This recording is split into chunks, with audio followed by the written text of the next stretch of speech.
1991. He was born and raised in mid-Michigan and is noted for his meticulous research as well as a knack for weeding out the greatest of details from the most obscure events and then weaving those facts into historical narratives. His tales of actual events are real enough to thrill any reader, while every story is technically correct and highly educational.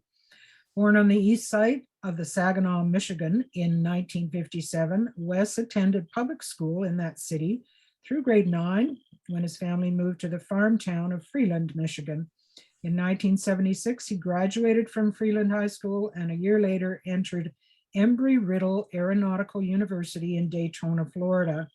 Working his way through college by his own earned income alone, Oleszewski graduated in 1987 with a commercial pilot certificate, multi-engine and instrument airline ratings, as well as a Bachelor of Science degree in aeronautical science. He has pursued a career as a professional pilot as well as one as an author. A former airline captain and corporate pilot, he holds an ATP certificate and to date has filled more than 3 logbooks with flight time, most of which is in airline category and jet aircraft. Recently, he gave up the life of a professional aviator and now enjoys his job as a professional writer. Wes was nominated for an Emmy and has produced 3 bestsellers to date. His work consists of 18 titles on Great Lakes maritime history, 2 titles on World War II and the Great Lakes, 6 books on spacecraft history, and 1 novel, an aviation spy thriller. He has 2 additional novels awaiting publication. He also operates a YouTube channel, which recently topped 1 million views. Please give Wes a warm Shellback welcome. Thank you. Okay, can everybody hear me? Yep.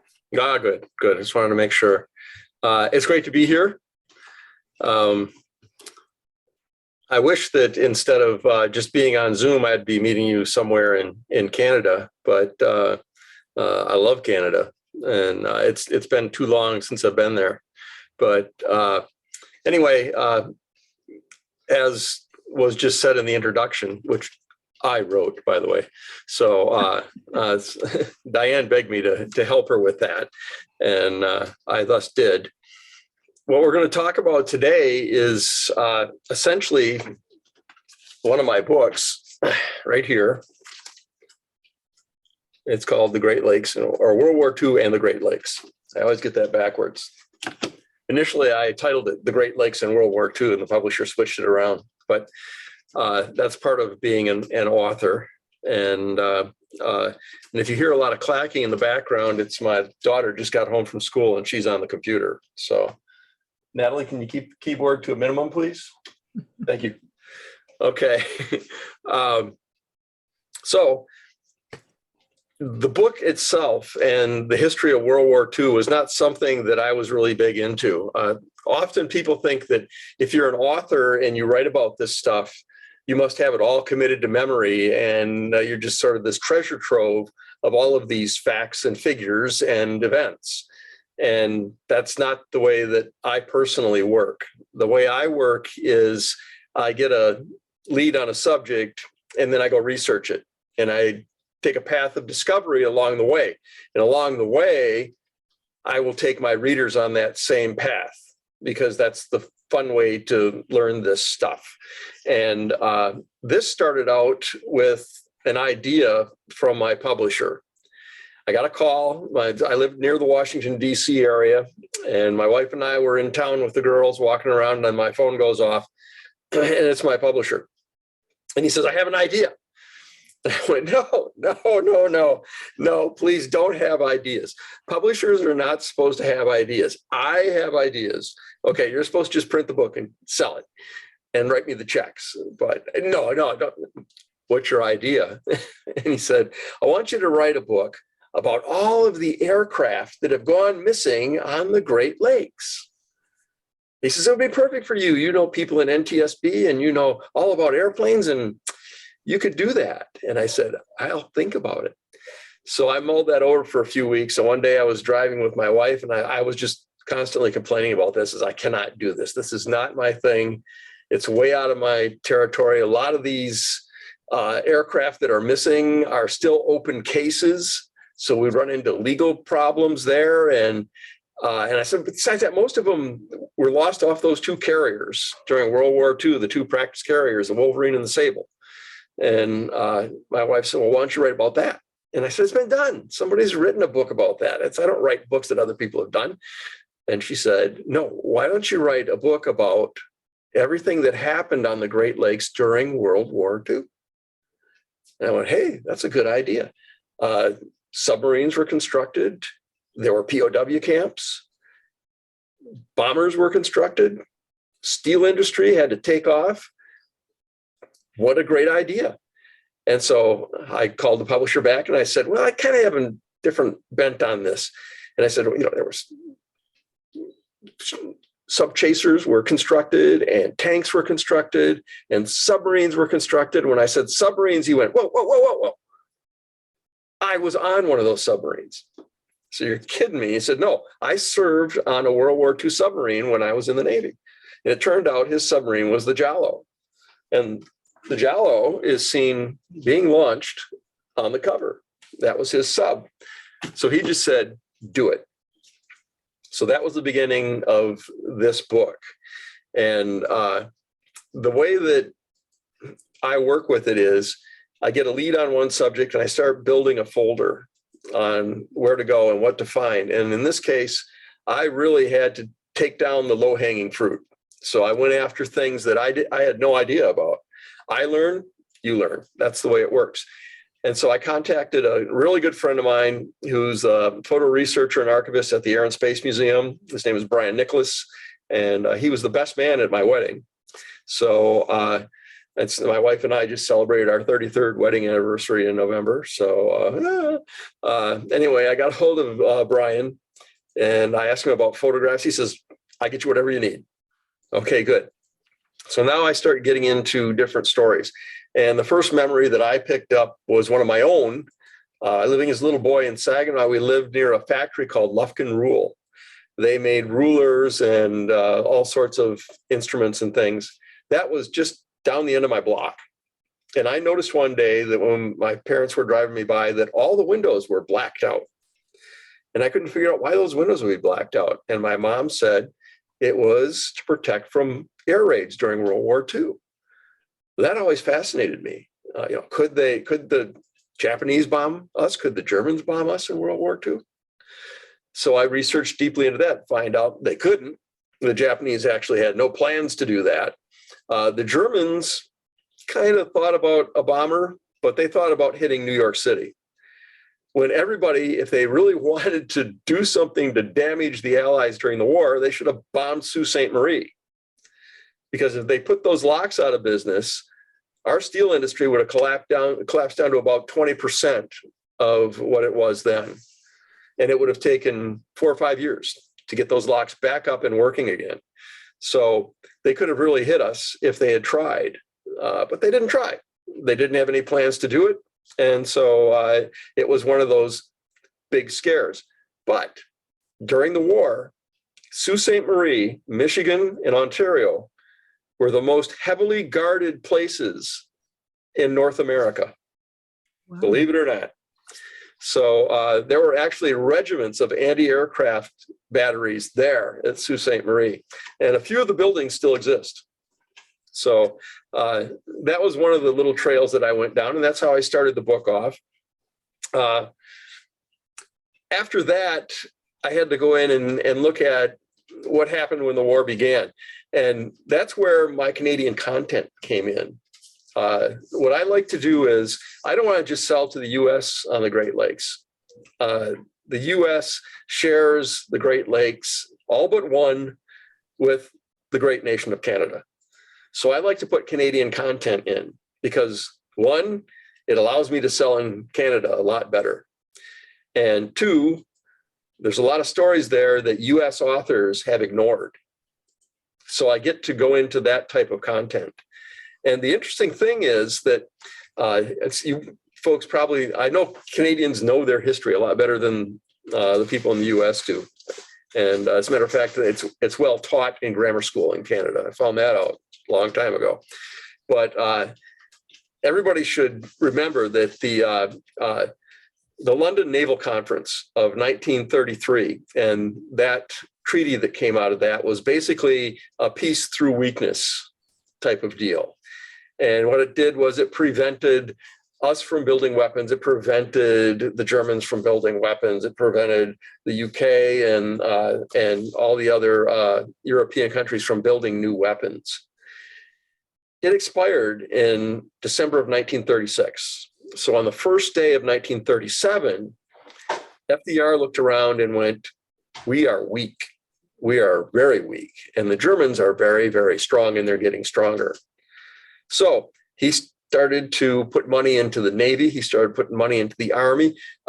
Some sources say that at best, the US was number 14 in the world as far as military strength goes.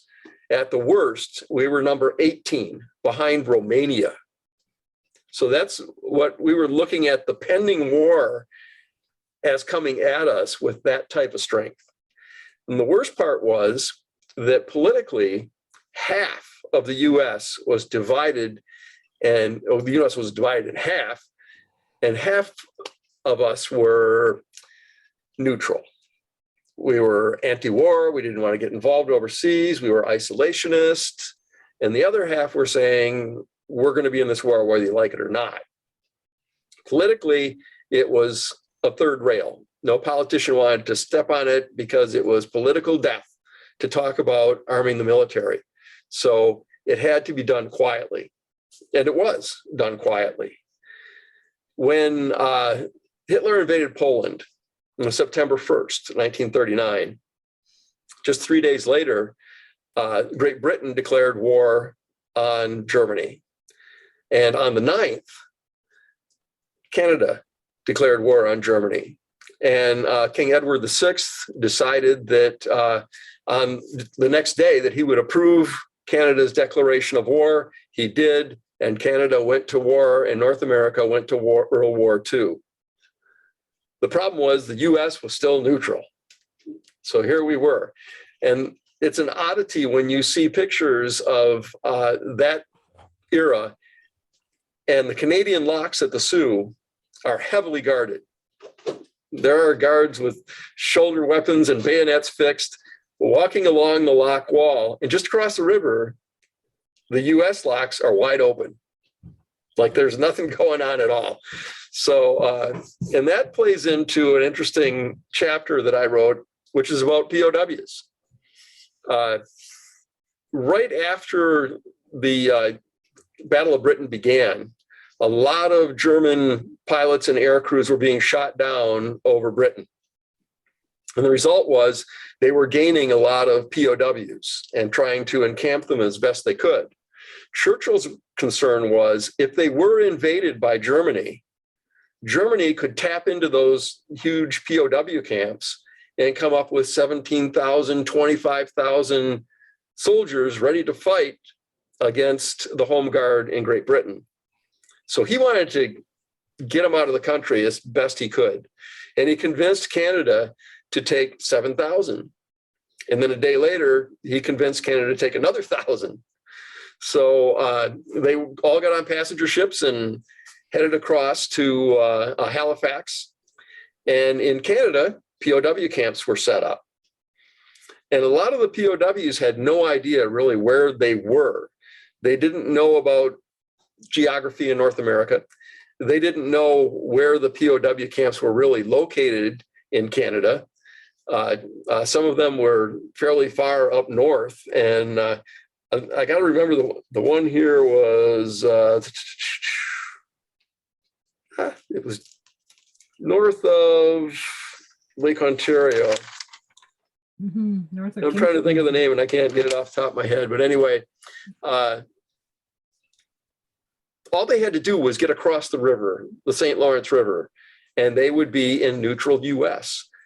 And there was one German pilot, his name was von Wehr. That was his name. And Mr. von Wehr was a fighter pilot He had been shot down in Great Britain and was put into a POW camp. He promptly escaped, was recaptured a few days later, put into solitary. He get out of solitary, they transferred him to another camp. And this time he escaped again and tried to steal a RAF aircraft to fly back to Germany with.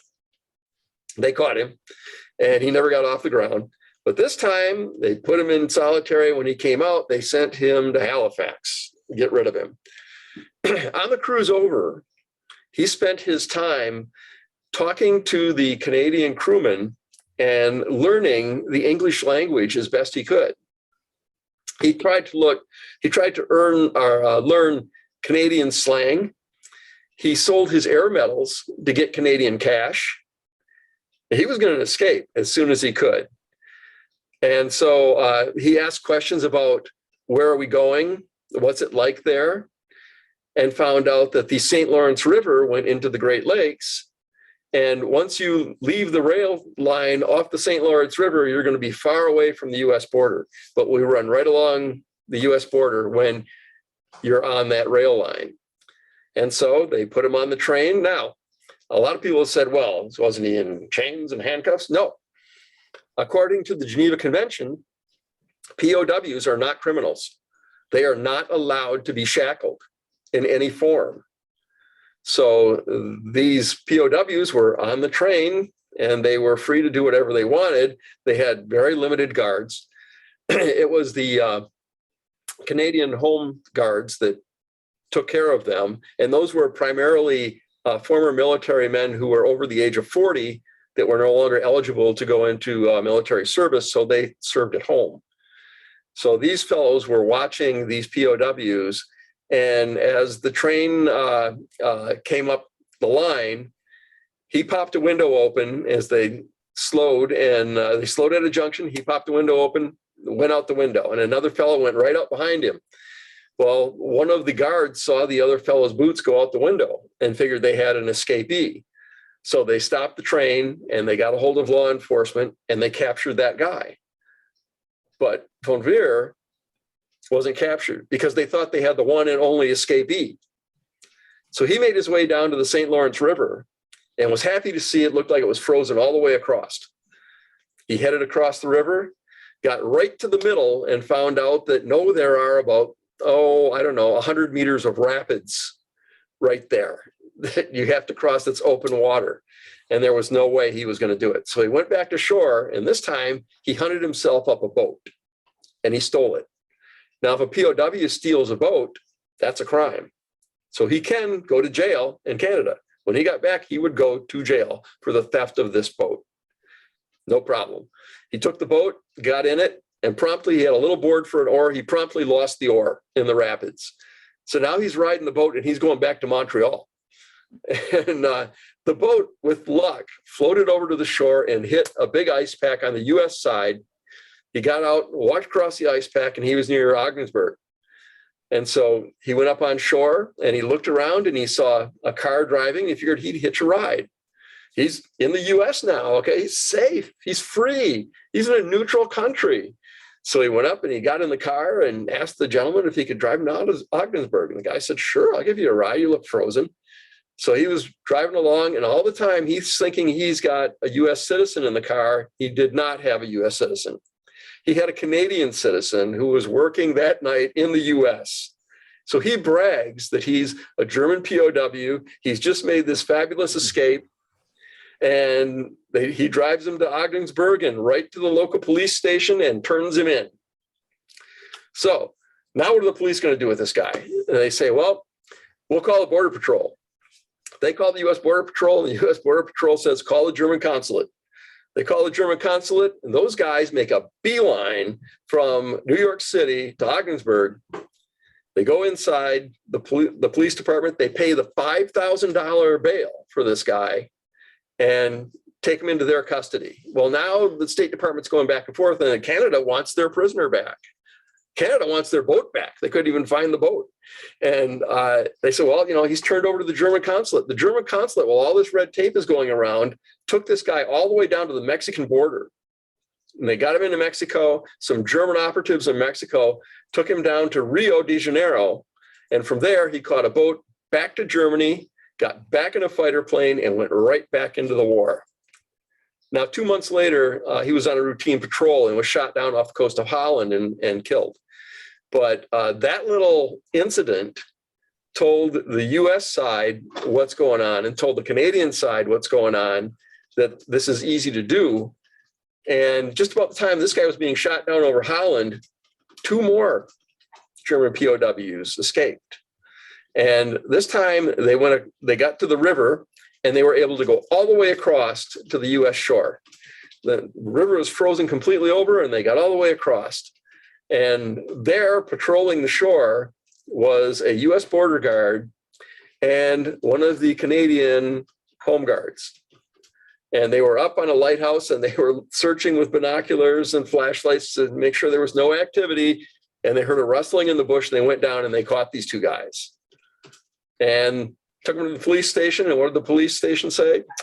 We'll call the consulate. And the Canadian said, no, they're mine. And took them into custody and took them right back to the POW camp. But that's the kind of activity that went on. There were, in the US, once we entered the war, there were a lot of fun with POWs.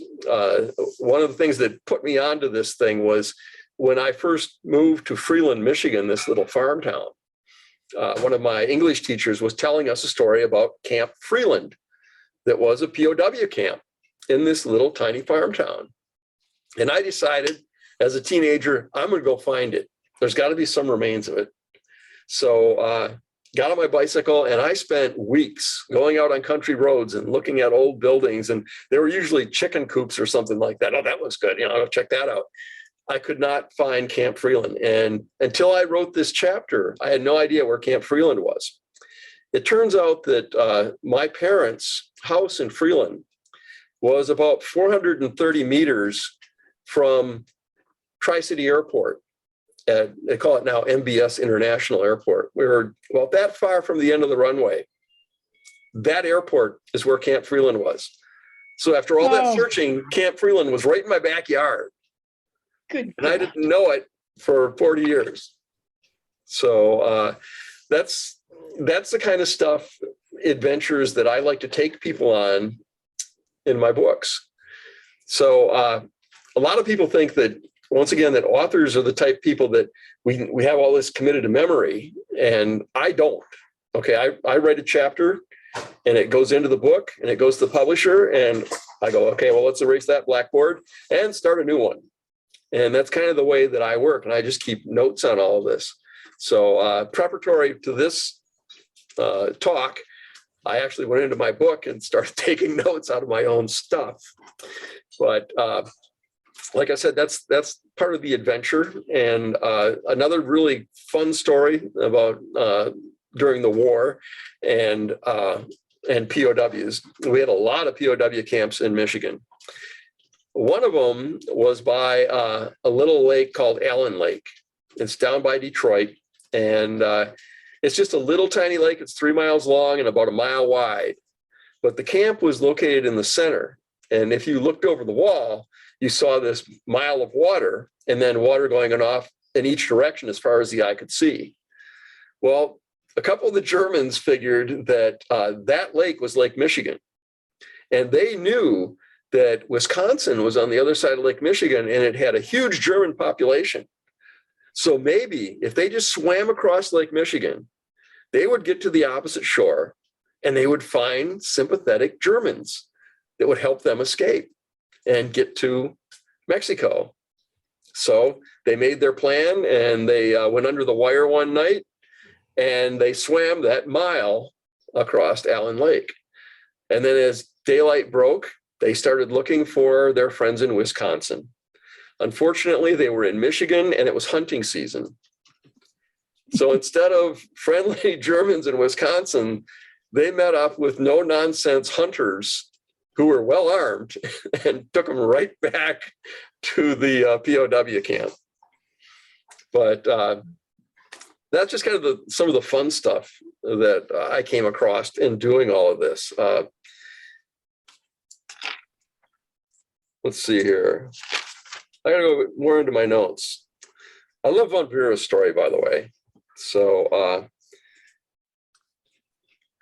when it comes down to things like mass production, as you might know, a lot of the factories and steel mills were here in the US, but a lot of the really important places were in Canada. The primary one being the paper mills that were in Canada along the St. Lawrence and then along the coast up there, along the Maritimes. And the pulpwood came from Michigan POW camps. So you need pulpwood to make paper. Paper was in such short supply during World War II that there was a death sentence in Germany and in Japan for anyone who was found wasting paper. That's how critical paper was during World War II.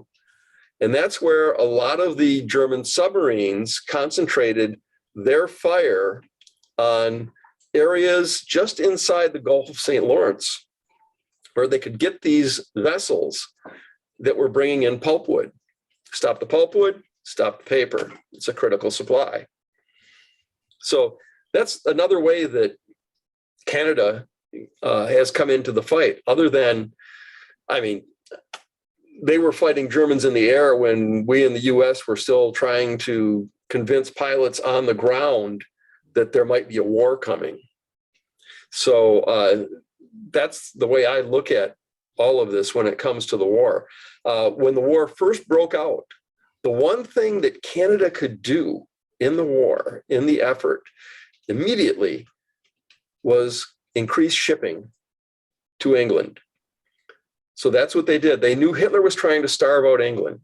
Hitler wanted to weaken them and then invade them. England was our only stopping point to get into Europe. It was so critical. So what we did was we did the Lend-Lease thing to help get extra hulls and extra aircraft and things across the pond over to England. But also what Canada did is they immediately, upon the declaration of war, started producing corvettes. And corvettes are small, lightly armed vessels that are basically sub-killers and sub-chasers. The early corvettes were not very efficient, but they were there. Another thing that Canada had a lot of were what we call canalers. Canalers are small steamships, freighters, that were designed specifically to fit through the locks of the old St. Lawrence Seaway. Now, the maximum size one of those could be was about, it was exactly 261 feet. Most of them were about 250 feet. So they were small vessels, they were shoe boxes, and they were designed to go on these short haul trips through the Great Lakes and then hop from lock to lock to lock to lock quickly and efficiently. They were not designed to go to sea, but they had to. Since they were slow and they were smoky, they were easy targets for the U-boats because they would get into a convoy. They'd start at the front, and by the time the convoy got into what they call the black hole, where the U-boats were the most prevalent, these vessels were the stragglers. They had fallen behind. And they were the ones that were picked off one after another. Canada sent just over 90 of these vessels into war. And out of that, more than half were taken down by U-boats. And we always think of them being torpedoed. That was rare for a canaler. Normally, the U-boats didn't want to waste a torpedo on one of these little vessels. It's just a 250-footer. That tonnage was not worth wasting a torpedo. So they'd surface and open up on them with the deck gun. And a lot of them were sank by way of deck gun. It was just, I have no idea how much courage it took for somebody to get on one of those vessels and make that trip across. It's unbelievable. So those Maritimers were something else. That was a different breed in those days. So that's what my book is about. It's got those things in it. the bombers that were made in Michigan, the plant that was constructed, everybody says it was constructed by Henry Ford. It was not. Henry Ford was dragged kicking and screaming into the war. There are probably heel marks from him being dragged across the ground down there in Detroit, because he did not want to enter the war. And his son Edsel said, well, if we don't enter the war production, FDR is going to take over this company, and it's gone. So his dad kind of threw up his hand and said, well, do whatever you want. And so he did. And you hear a lot about Edsel Ford, that, you know, Edsel, yeah, named after the car, what a loser. And no, he was not. He was pretty brilliant. And he went into the production of the B-24. And he had a guy by the name of Sorensen, who was, they say, Henry Ford invented the line that would, assembly line that would make these cars. No, Sorensen was the engineer that invented those. Ford just let it go and used it as part of his company, and it worked. So Edsel Ford took Sorensen with him. And they went up to California to where these B-24s were being constructed. And they looked at the way they were being built. They were being built out of doors, which meant that these are huge aluminum frame aircraft. And when you build them outdoors, at night they're cool, and in the day they're very hot. That means they expand and they contract. They expand and they contract, which means that sometimes if you built one and you riveted it during the day, the next one you built during the night and riveted, the rivet holes would be in different places. So if you tried to exchange a wing part with a wing part, you couldn't do it because the rivet holes didn't match. And he said, that's insane. We have to build these indoors. And the fellow that was doing that operation for Consolidated said, you can't. You need a huge building. You just can't do it. And he said, I can be up to a bomber an hour using our methods. And the fellow from Consolidated said, go ahead. So Ford and Sorensen sat down at dinner and they worked out a plan. And when they came back, they took Henry Ford's School for Wayward Boys, which had acreage of farmland. They were teaching delinquents how to be farmers and work on the land. They bulldozed that. And they built the Willow Run airfield. And the only thing that Mr. Ford didn't want is he didn't want the creek of Willow Run to be interrupted. So to this day, there is piping underneath that airfield that runs the Willow Run Creek because Mr. Ford did not want it interrupted. They built the largest construction plant for aircraft on the planet. And they built an assembly line that built these aircraft. It was fascinating. If you really look into it, it's fascinating. It's all in my book, but it is fascinating. And now you could take a B-24 out into the battlefield, and if you had a piece that was damaged and you had another one that has an opposite piece that's damaged and you need to put them together and make a whole one, you could do it. The parts were exchangeable. So that was one of the fascinating things that came out of that. And Edsel Ford actually did get up to a bomber an hour, but he didn't live to see it. He died of stomach cancer before that occurred.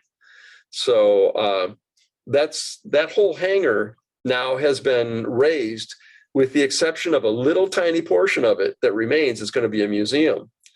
And when you walk into that, that is a huge building. I've been in sports arenas that are not that big. And you think, okay, wait a minute, this place was 10 times that size. So an interesting story that comes out of that is that Congress was doing an investigation toward the end of the war about how war funding was being used. And so a prominent congressman had heard that the bathrooms that were in the Willow Run plant were made of marble. Well, made of marble? A restroom? You've got to be kidding me. So he got on a plane and he flew right down to Detroit. And when he got off the flight, he got in a cab and he headed for Willow Run. And when the cab driver asked him, sir, why are we going here? He told him this whole story about us. Oh, that's wasteful. We can't do that. And the cab driver pointed out that right now, other products such as steel are in short supply, but marble is cheap and it's in great supply. So it doesn't hurt the war effort to build things out of marble. That senator's name was Harry Truman, who would be the next president of the United States. And he told the cab driver to turn around and take him back to Detroit. Investigation was over. So he took him back to Detroit. And that's one of the stories I really love, that one. That's pretty cool beans. So anyhow, I'm not sure how I'm doing on my time here. Am I okay? You're good. Okay, you got to watch me because I'll run over and I won't leave any time for Q&A. Give anyhow, yourself another 5 to 10 minutes. And you're another good. 5 to 10 minutes. My voice may actually last that long. Anyway, all the books that I've written, I've done right now. This one that came out was actually my 20th book on Great Lakes anything. And I did one on lighthouses that I did that kicking and screaming because I had just been furloughed from one of the airlines that I worked for. And I was trying to get another airline pilot's job. So I'm out of work. And my publisher heard about that and he said, I got an idea.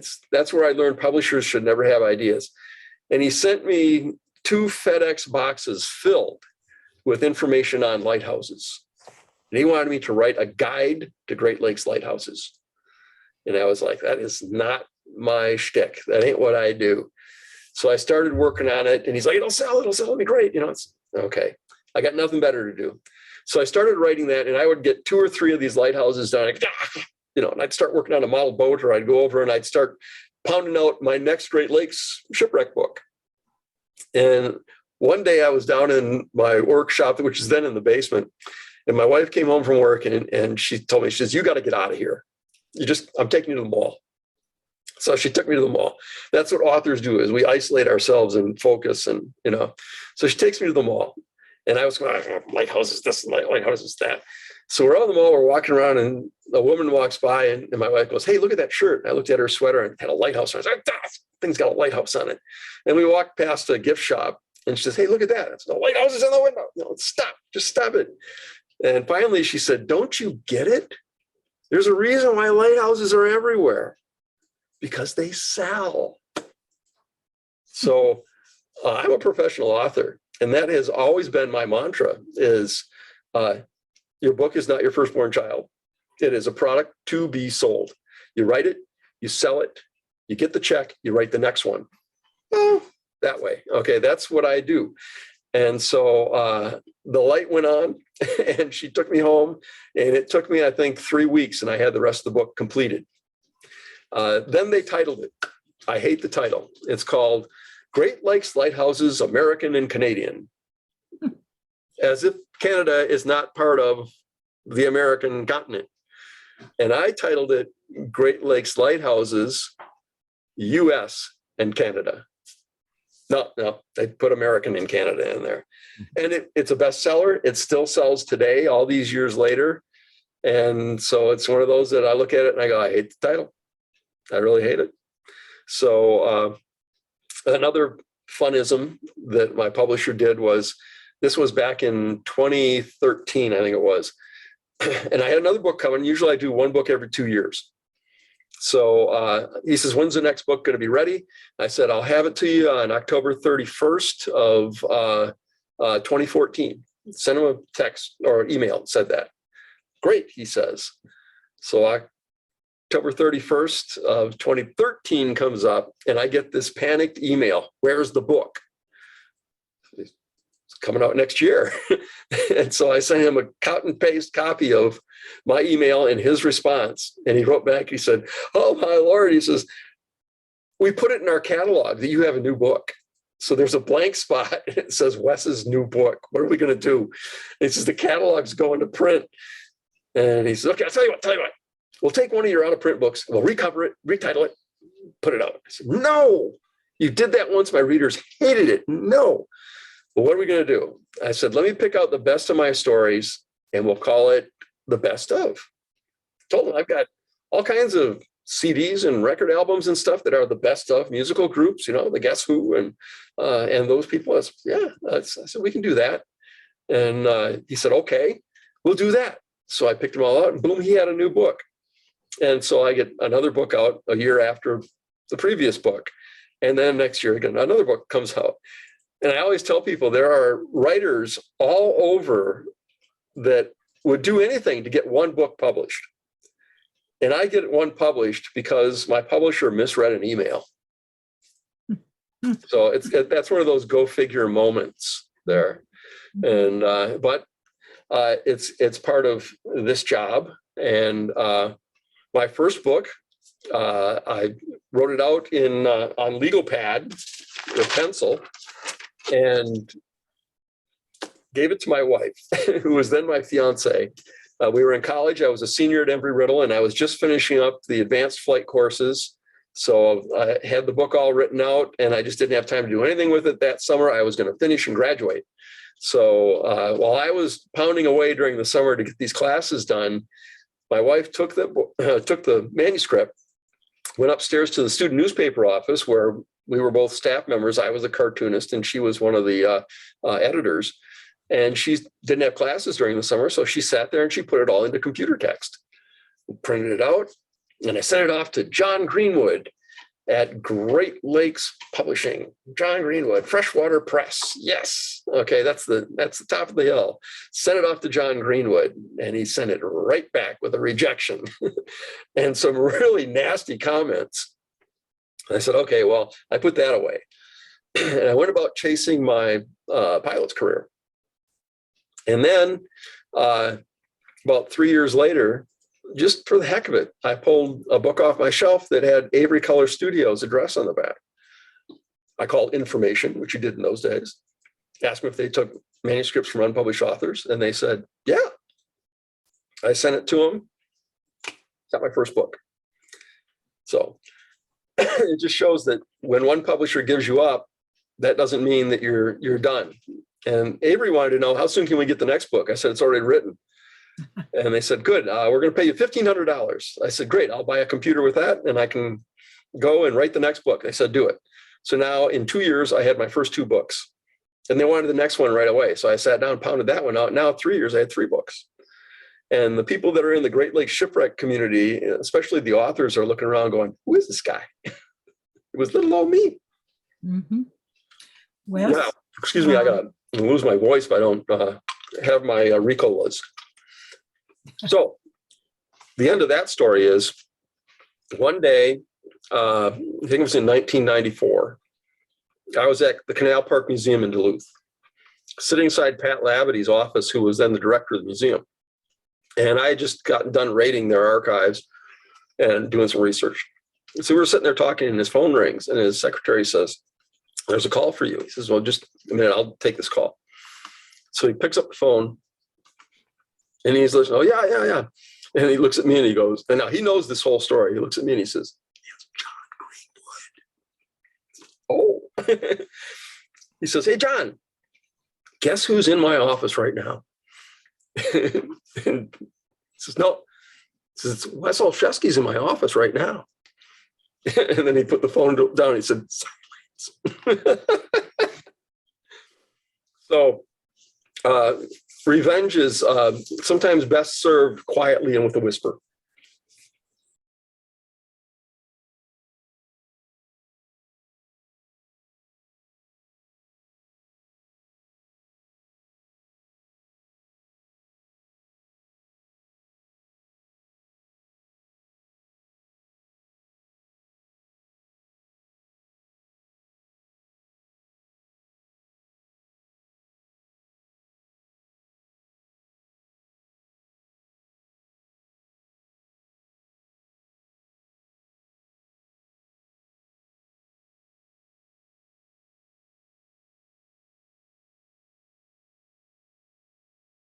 okay.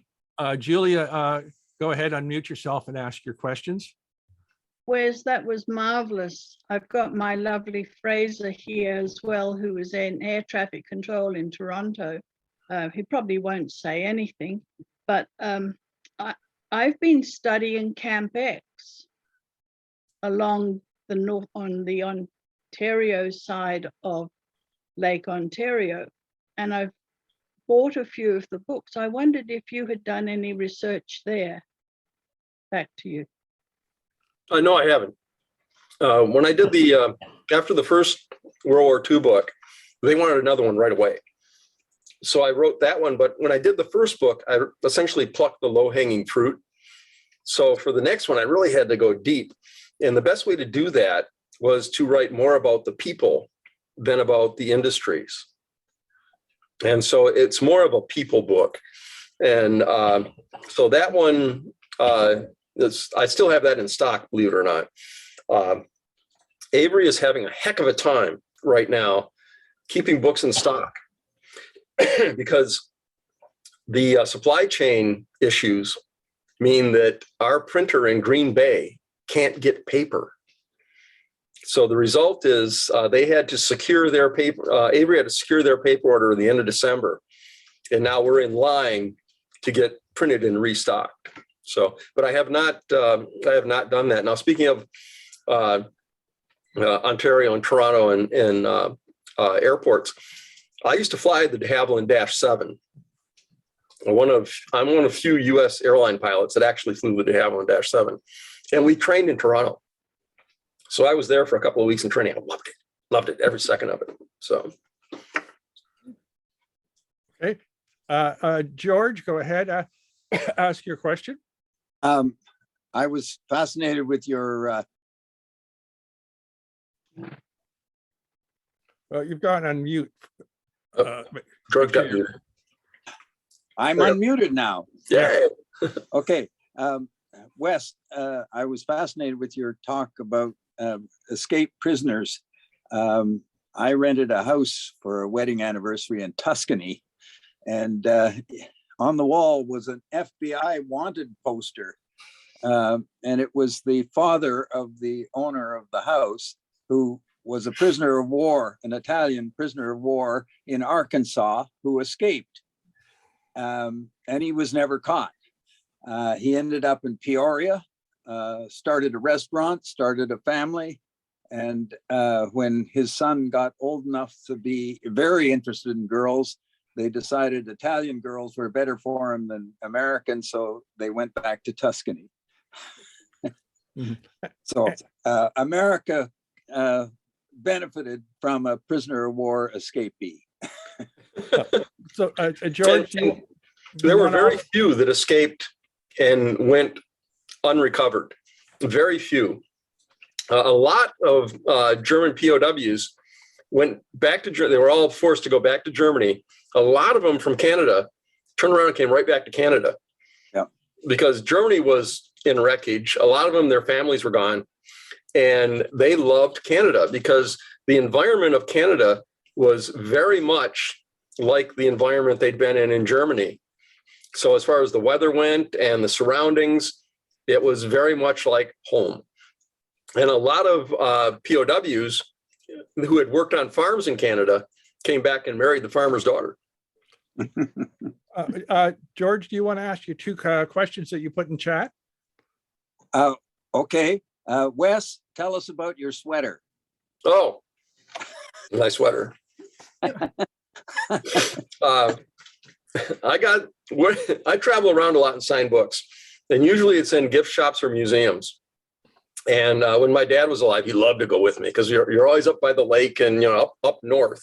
And so I go into gift shops and I always try to buy something from the shop. I mean, if I'm going to stand there and I'm going to sign books for them and they're going to make several $100 off the books that I sign, the least I can do is buy something from these people. They're so nice to me. I want to keep the shop in business. This one came from my very favorite gift shop in Tawas, Michigan. It's called the Windjammer. And I got it many years ago. So it's one of my favorites. I only wear it for special occasions, such as when I'm on camera. But it's got all of these shipwrecks listed on it. And then it's got the lakes, and it shows numbers where they think these shipwrecks are. A lot of them are now bunk, but it's one of my favorite shirts. So thank you. The second one was, do you know anything about the radio school that was developed near Goderich, Ontario? that was top secret in World War II. It was actually a radar development site. And even the people in Clinton nearby never knew that radar was being developed there. It was always known as the radio school. No, I didn't. And now that you're talking about it, I'm going to go look that up. So I'll find out about it, even if it was secret. Yeah. Okay, thank you. Next is Jim. Go ahead, unmute yourself and ask your question or comment. Thank you for a wonderful talk. My first question is, where are you coming from now? Where are you? I missed that. Okay. Being an airline person, and my wife is in the aviation business as well. She does FAA contracting. The airlines does the same thing to people that the military does. It picks you up and it moves you around, and where it puts you when they're done with you is where you are. And so I always intended to go back and live in Michigan again. And my wife, who's from Jacksonville, was like, no, we're not gonna do that. But we ended up that I was working in Michigan as a pilot. I got furloughed. She was up here in the Washington, D.C. area working for an airline. So I came back to be with her. And then that company went out of business, and we ended up being America's homeless for a little while. And then she got a job in Annapolis at another telecommunications company. And so I came back here and became a flight instructor. And so I just ended up based here in the Annapolis area. And about 20 years ago, 1999, I think it was, my wife said, let's get a house. But if we're going to get a house, I want a house that's in a water community. So we went looking and found this house that is right on the tip of Curtis Point. Now, if you look at a chart of Chesapeake Bay and you look where Annapolis is, you will see down the western coast of the bay, there are 2 points of land that point south. And right below it, there's another point of land that points north. We're on the tip of that point. So, and when I say the tip, I mean, it's right outside my window here. So when you see a nor'easter blowing along the coast of the United States, if they say there's a nor'easter in that area, we're getting it full brunt. And there's about 24 miles of open water that's up here that wind comes down. And so we get it full force. When we had the new house built in 2008, our contractor actually put heavier timbering on the northeast side of the house. So a lot of times I can stand up here, I'm on the third floor of this house. And when we get a hurricane, or nor'easters for us are worse than hurricanes, we get a good nor'easter, you can stand here and you can feel the whole house move. So it's kind of fun, but we love it. The Chesapeake Bay, yeah, I'd rather look at the Great Lakes, but today the sky is blue, the bay is blue, and it looks pretty. And then when the weather gets nasty and the bay gets angrier, it's even prettier. So no matter how you cut it, we like it here. It's quiet. Everybody on this point knows everybody else. We don't have crime because there's only one road in and one road out. And so if something happens and we call the police, they just wait at the end of the road and get them when they come out. That was meant to be a short answer question. I don't have such a thing. Thank you. My other question is, I just looked you up on Kindle, and the flight books are there, but none of the other ones. So Yeah. I remind you that Kindle does not require paper. Yes. There. Well, let me respond to that from Avery, my publisher. The ones that you see that are there, I self-published.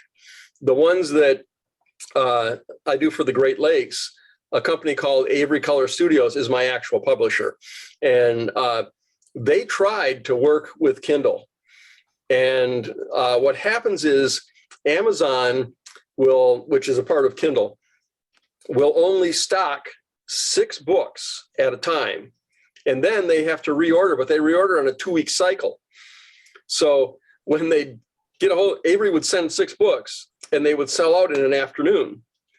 So then they say, you got to stock more than 6. Nope, 6 books. 6 books is all we need. So they have to wait 2 weeks and boom, they go through the next cycle. And Avery just couldn't manage it. They said, no, it's not working. Our readers are hating it. We hate it and we get the blame. So they said, no, we're not going to do Amazon. And as far as, Kindle putting it in audiobook or something like that, it's actually in my contract to do that. But I'm not going to, because there's an expense involved in formatting. And there's also an expense in actually getting it put on properly on Kindle. And I just don't want to take on the expense right now. So I'm doing well enough in print. As soon as we solve our supply chain issue, it'll be even better. Thank you. Yep. Okay, next up is Rod. Go ahead, Rod.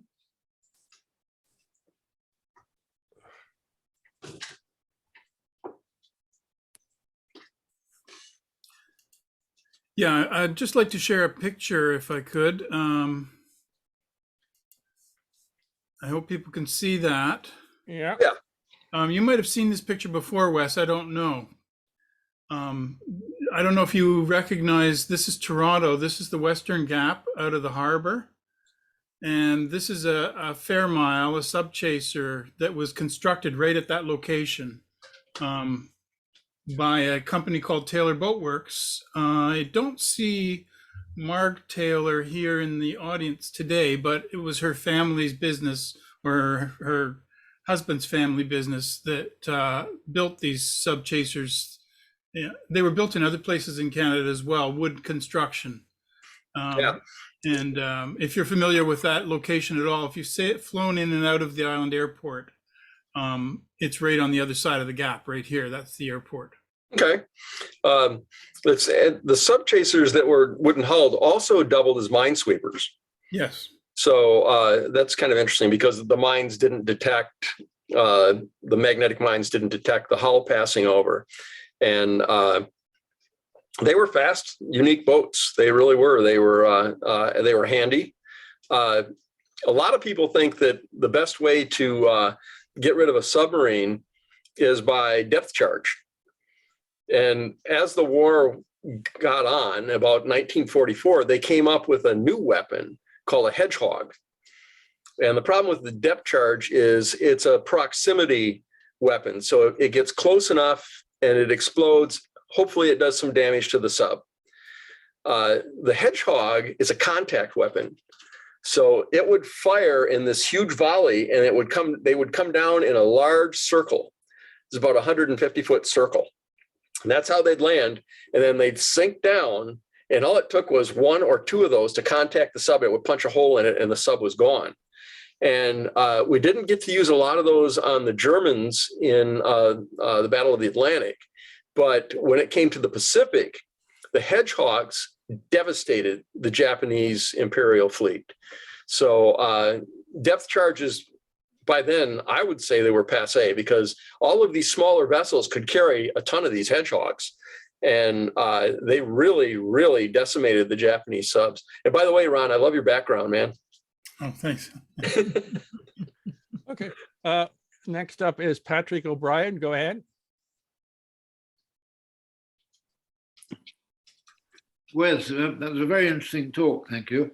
When you mentioned the Chesapeake, I was curious to know, is it all salt water, or does it get mixed with fresh water coming down streams and rivers inland? It's what they call brackish water. So it is a mixture. And the farther south you get, the more salt you get. The farther north you get, the less salt you get. We have to be right at the point where it's kind of a 50-50. And as a result, we're at the point where the blue crabs thrive. So during the season, the watermen getting their crabs are right off of our shore here. And then in the fall, we usually have a crab feast at our house. And when people come and they say, "Where did you get these crabs from?" We go, "Right out there." So yes, that's the way Chesapeake Bay floats. Another question was, is it tidal? Is there any tidal? Yes, it is tidal. How much, roughly? Well, it depends on which way the wind's blowing, believe it or not. If the wind is blowing straight out of the south, our high tides are high. If the wind is blowing out of the northeast or straight out of the north, our low tides get really low. And then sometimes there's a phenomenon, and I've only seen it twice since we've been living here. We moved in the end of 1999. Yeah. I've only seen it twice where the tide goes way out for no explainable reason at all. It's kind of like a combination of the moon and the atmospheric pressure and the winds. And we end up with sand that goes out. We have a big sandbar here it's about 50 meters offshore. And you can walk right out to that. And so I had my little daughter with me once, and we're walking hand in hand. I'm going, look at, the water's all gone. And she's like, wow, this is really neat. And then it dawned on me, it went out so fast, it can come back just as fast. Yes. So let's go home. So we went home. Okay. Thank you. Go ahead, Jim. You're next up. I want to know how far up the St. Lawrence did the German submarines get? Yeah. Oh God, I got that written down in my book, but it wasn't as far as most people think. I think the closest that they got, and don't quote me on this, because like I said, the number's in my book. I think the closest that they got is about 40 kilometers from actually being in the St. Lawrence River proper, where we would have ships anchored and things like that. And they only came in there that way because they had a very daring U-boat captain, and he found a target that he couldn't resist. And so he snuck in and snuck in and snuck in, he hit it, and he took off running. So there was another one earlier in the war that tried to get in there, and they sent out this bomber that's, I think it's called a Hudson, that was just a bumbling effort. They dropped depth charges, and the depth charges, instead of going off underwater, exploded when they hit the surface. And the bomber was so low that it damaged the bomber and killed 3 of the crew. So they almost destroyed their own bomber trying to get rid of this submarine. And and anything you hear about German subs coming into the Great Lakes is bunk. It can't happen, okay? The only way to do it would be to shoot the rapids of the St. Lawrence upbound, and you can't do it. I'm sorry. There were only a handful of captains who could do that with the steamship, and to do it in a sub, not going to happen. So anything you hear about that, other than the ones that were captured during World War I and brought here as a display, and then sometimes sunk, no, it just didn't happen. So they didn't get that close, but there was sort of a perimeter there where once you left and got just so far out into the Gulf of St. Lawrence there, that's where the U-boats could pick you off. And but generally, they worked in what we call wolf packs. Now, the Germans never used the term wolf pack. They used a term that means to attack like an animal, okay? We, in the United States and in the US Navy during World War II, invented the term wolf pack because we used it in the Pacific. And then after the war, the media picked it up and applied it to the German U-boats, but it was never used by the Germans during World War II. So when they say the Nazi wolf pack, that's not what they called it. I love busting myths. Anybody else have a question? Please raise your virtual Zoom hand before I turn it back to Diane. Sherry's got one. And Richard Shibley has one too. They have. I can't No, I really know tell they're if they haven't I raised know. their virtual hand. He maybe doesn't know how. Dick, you have to go down to the bottom and go to, It's on the. I'll put up the diagram again. okay. You can go to Uh-oh. reactions. I Sherry, think. looks like Sherry's having a hard time getting hers going. So if you can get her unmuted, I'll answer her question while Richard's looking. Go to reactions in the bottom right. Yeah, it's up on the slide. Thank you. So Richard, go ahead, ask your question. Can you hear me? Yeah. There was a POW camp just outside of my hometown of Port Colborne on Lake Erie. And they were not the least bit interested in escaping. In fact, Can you hear me? Can you hear me? Yes. Well, in fact, they had such freedom. They were taking in movies in our local theater. They were dating girls from Port Colborne. they had no interest whatsoever in escaping. Yes, and the only ones that they really had trouble with were early on. The SS soldiers were very radical, and they said that they were only there until Germany won the war. And they also told the other prisoners that if they colluded with the Allies, that they were going to get turned into the Gestapo when Germany won the war. And it wasn't until after D-Day, they started taking a lot of prisoners in, that those guys said, no, the war is lost. That's it. But a majority of them, when they got here, especially the ones that came to Canada, they liked it. They were happy. They weren't going to get killed. So it's a good place to ride the war out. That's right. Okay, Sherry, go ahead. Can you hear me? Yes. Yes. Oh, good. This is a very important story. I read a book several years ago. It was about a Luftwaffe pilot and an American pilot that were flying back from Germany, and where the American pilot had been bombing or fighting. And as he was flying back, he had been injured. And not he himself, but the pilot was okay. But what happened is that the instruments had gone. So he was flying north, but he was not sure which direction he was going. And he was very confused and turned around and then turned back. And a Luftwaffe pilot pulled up beside him. And the Luftwaffe pilot, and the American thought, oh God, now he's going to shoot me down. But instead, the Luftwaffe pilot, which apparently they weren't all Nazis, what he did at that point was he pointed the direction the right way. He was pointing for him to go north so he could fly home.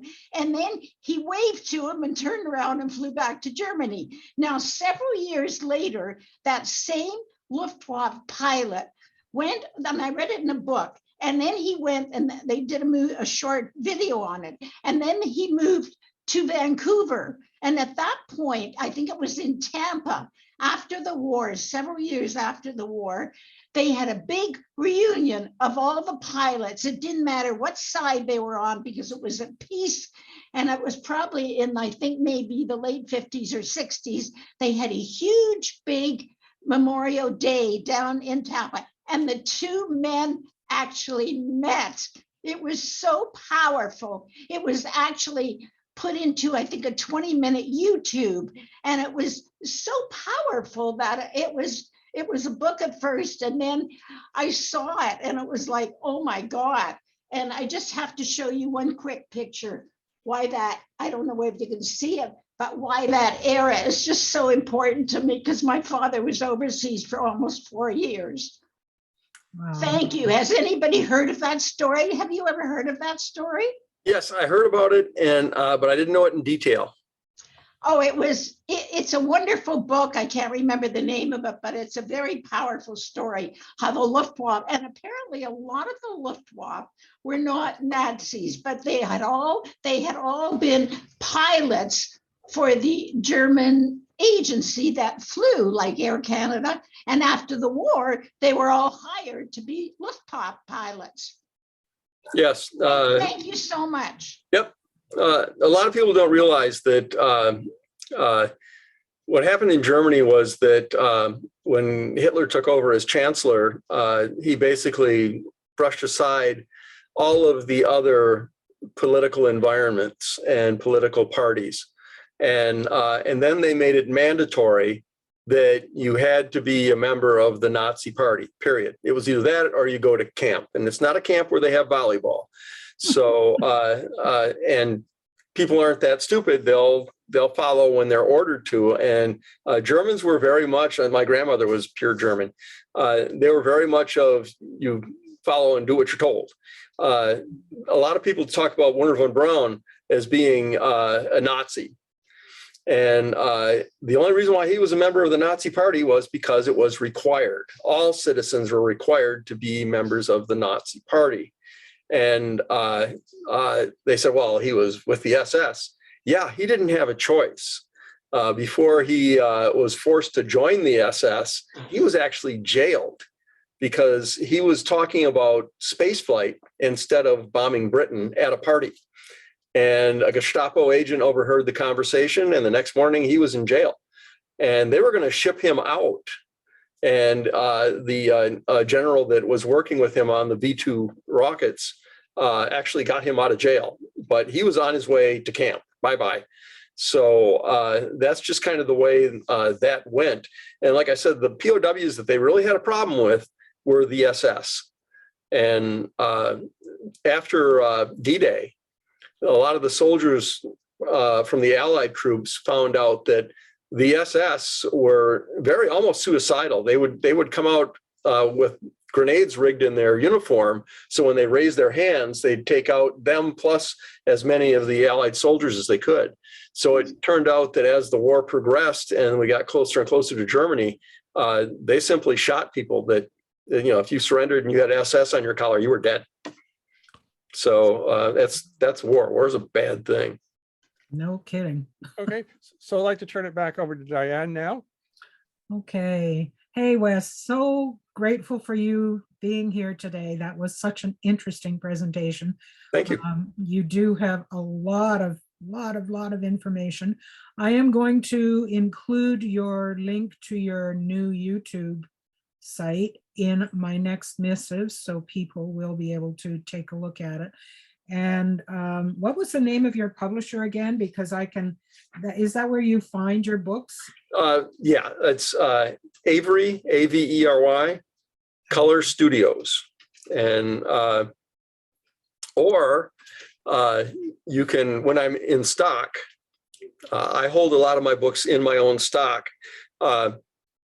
You can get it at a very difficult website address. It's authorwes.com.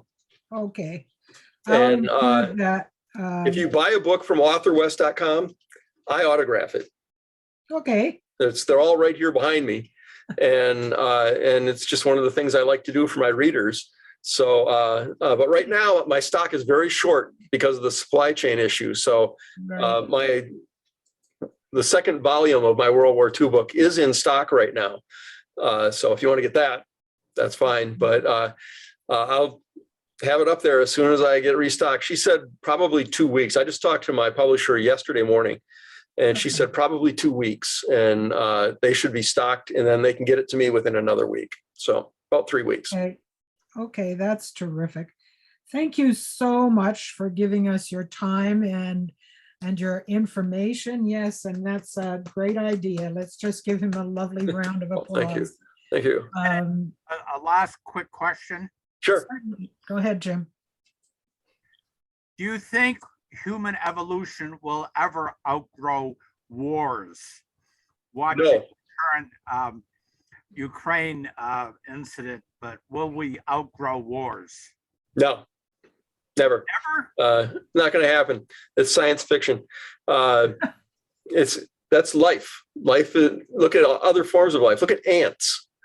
Okay, as much as they get along, they also fight, and so it's just the way we are as an animal, and I don't think we're able to evolve beyond that. So who knows? That's why in science fiction they always assume that if we meet another species that comes here to our planet, that they're going to be friendly.